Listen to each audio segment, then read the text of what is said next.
Good afternoon, everybody. I'm Rudy Wallang from the band Soulmate, and I'm very honored to be able to speak to you all this afternoon about a little bit about my journey in music, as well as about how I approach my songwriting. Well, to start off with, just to let you all know that this year's 40 years of my being in the music scene here in India. And in these 40 years, I've had the pleasure of playing with so many different musicians, artists from India, from Shillong, from all over the world. You know, it's been a real honor for me. And at the same time, the first band that I joined was the Great Society in 1980 as a bass player. So I was with the Great Society for 12 years. And then after the band disbanded, I formed another band with other friends, a band called Mojo. We were together for 9 years. And then after Mojo, Soulmate. Now Soulmate, 18 years down the road. So it's been quite a journey for me, quite a very interesting experience. Because when I was a kid, I always wanted to join the ships. I wanted to join the merchant navy and be a sailor, travel the world, meet people, you know. And it happened with my music. Thank God for that. I think God has a mysterious way of working things out. The moment I joined the Great Society, and then, you know, we recorded those albums, and then I joined Mojo, we recorded an album, and then with Soulmate, and then all the traveling all over India, and then to the US, to Europe, to Russia, to Southeast Asia. So we've played in a lot of places to so many beautiful audiences all over the world, you know. And the best part is that we were able to do this because of music and through the songs that we sang and the songs that we are writing, you know. Well, last year Soulmate has brought out 4 albums, and last year we released our 4th album called Give Love. And the reason why this album was titled Give Love was because of exactly this. Wherever we travel, we believe that through our music we give love. And when we give love to the audiences, we get that same love back. So it's kind of a give and take thing, you know, good positive energy happening between the audience and us. And that keeps us going, and that keeps the music alive, you know. So, well, I think there's nothing better than that. I know that there are a lot of people who work in offices or who work in the same old boring businesses every day who envy us. But then that's just the way it is, you know. People say we're stars and all that. We may be considered to be celebrities and things like that. But then at the same time, as far as we are concerned as human beings, we are pretty well grounded, you know. We all have our families and they keep us grounded. So yeah, so that's how I am where I am today. Well, talking about, we get into songwriting right now, and the way I write songs, my approach to writing songs, I always write lyrics first. And these lyrics come about because of something that has affected me in my life, whether it's something I watched on TV, or it could be something that I experienced outside with friends, you know, or it could be anything that, you know, has happened, maybe listening to birds sing or things like that, you know. It's just about life in general and how these affect me. And sometimes when there's something really good that happens or something that really bad that happens, I come back and I write these things down in the form of lyrics. So I always write lyrics first.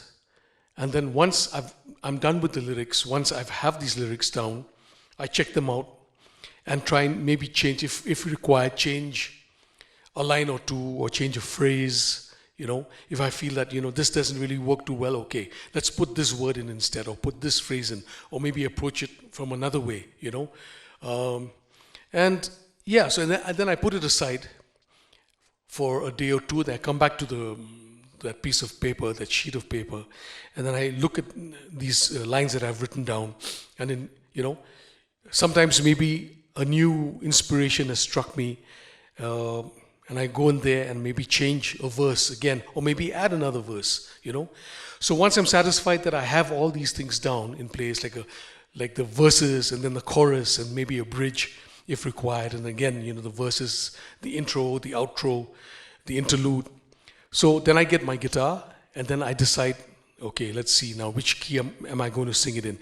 And if it's for tips, because she has, as a woman, she has her own pitching where music is concerned.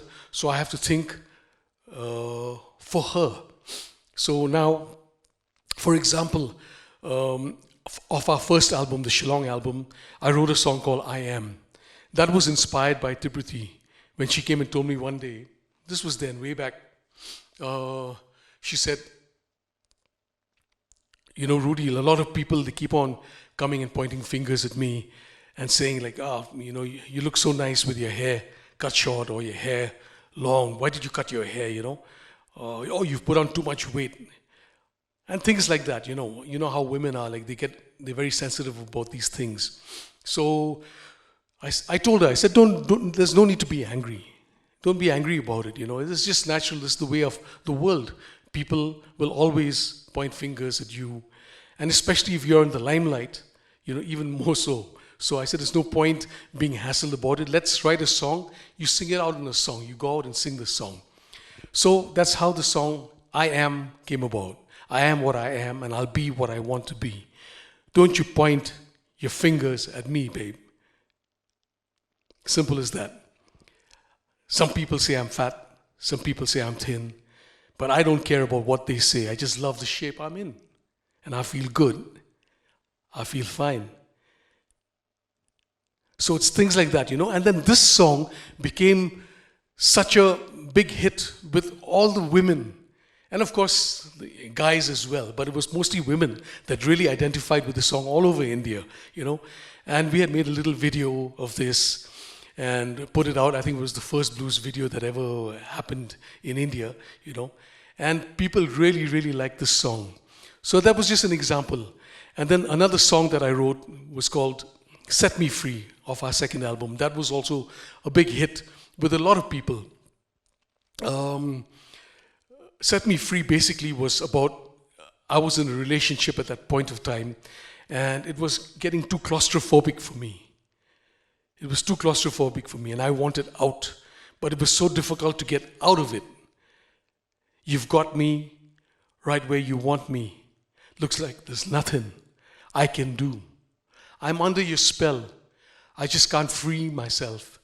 Nobody can help me. No, not even you.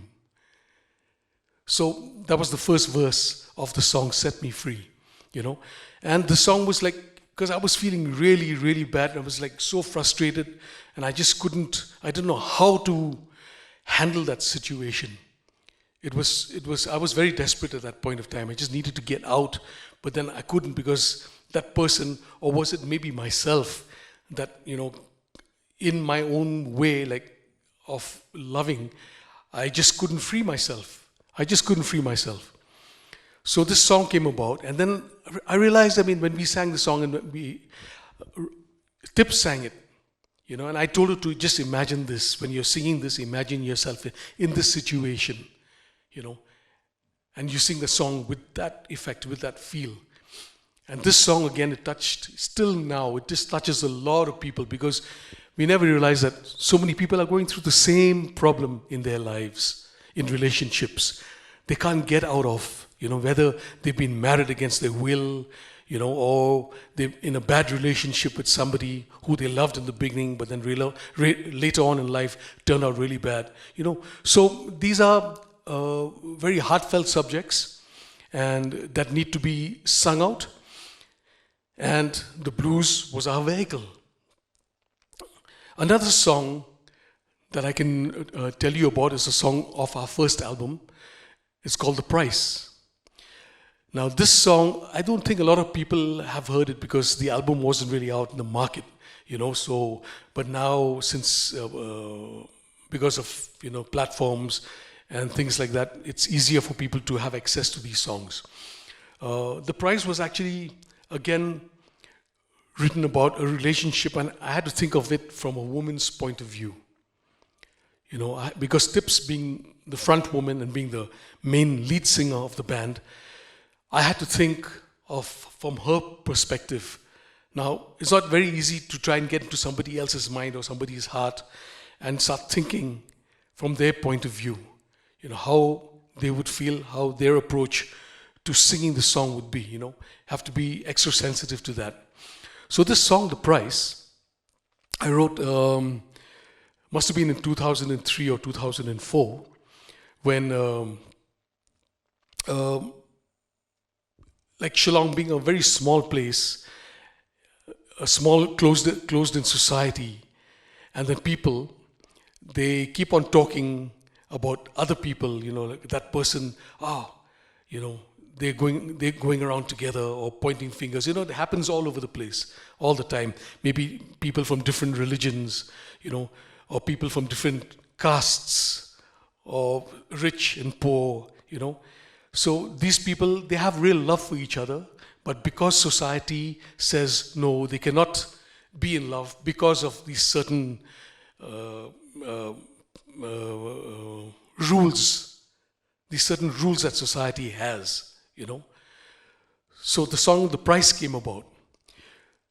So The Price also was really taken to heart by a lot of gays, the gay community, males and females. I can't be heard, I can't be seen, I have to hide behind a screen, and that's the price I have to pay for loving you. People talk, but they just don't know what I really feel deep down in my soul, and that's the price I have to pay for loving you. So that's how the song went, and a lot of them were touched. A lot of them were so, whenever we sang the song live, they had tears in their eyes, and they said that song really means a lot. Thank you for writing it, And yeah, so songs are about life. When you write a song, it has to have some meaning. It has to speak to somebody. And I always think that if there's a crowd of like 100 people, and if 2 or 3 people have been touched by a certain song that we've sung on that day, that's made our day. Because that's what songwriting is all about. When you can inspire somebody, when you can touch someone and make them feel good, make them feel happy that somebody also understands what they are going through. That's the most beautiful part of it. As a songwriter, that's inspiration. Well, yeah, so I'll tell you about a song that I wrote on I think it's on our 3rd album, a song called The Dream. And this song was basically about my life in music. And I had a dream actually in the year 2005 or 2006. I dreamed that we were traveling somewhere. At that point of time, Soulmate wasn't really traveling out of the country. We were touring in India, playing festivals in Delhi and wherever, but we hadn't started traveling outside the country as yet. So I had this dream, and in this dream, I remember I was walking down the street next to B.B. King, and a lot of like musicians, and it was kind of like a festival happening, and we were walking down, everyone was happy, and B.B. King was next to me over there, and we were chatting and walking down, and then suddenly up ahead, I saw somebody like waving out at me from an open door, and as we got closer, I noticed it was Buddy Guy, one of my heroes, guitar heroes, blues heroes, and he invited me into his club. So I told BB, I said, excuse me, I'll just drop in there for a bit. And I went in there and I started jamming with Buddy, and that's what happened. And then in real life, we did go to Beale Street in 2007 to the home of the blues, the first Indian band to go there. And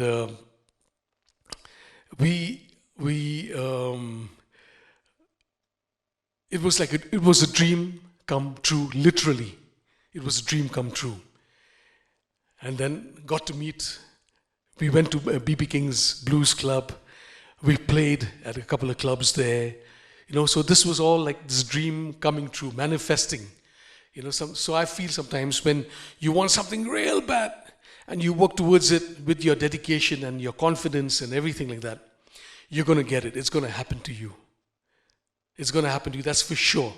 You need to have that passion, and you need to be strict about it in a way, you're going to make things happen. And it did manifest. This dream did come true in my life. And so I met Buddy Guy, we jammed with him later on in life. Met so many blues musicians at the different festivals that we played, So I couldn't have wanted my life to be any other way. I'm so happy being a singer, songwriter, guitar player, and inspiring people through the music and through these lyrics I write. So what I can do right now, I think, is maybe play the song The Dream for You, and you can understand where I came from. All right?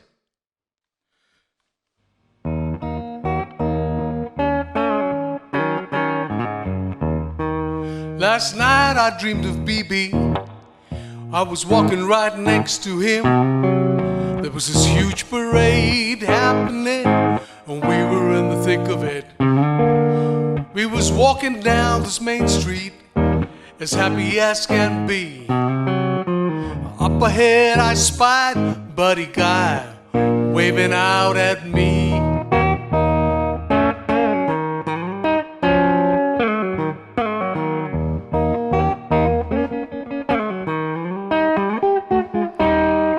He was standing by the entrance to his legendary club. So I turned to BB and I said, "Excuse me, BB, but something's just come up." Next thing I knew, I was inside, my guitar in my hand, playing my heart out with every note next to Buddy and his band. Thank you.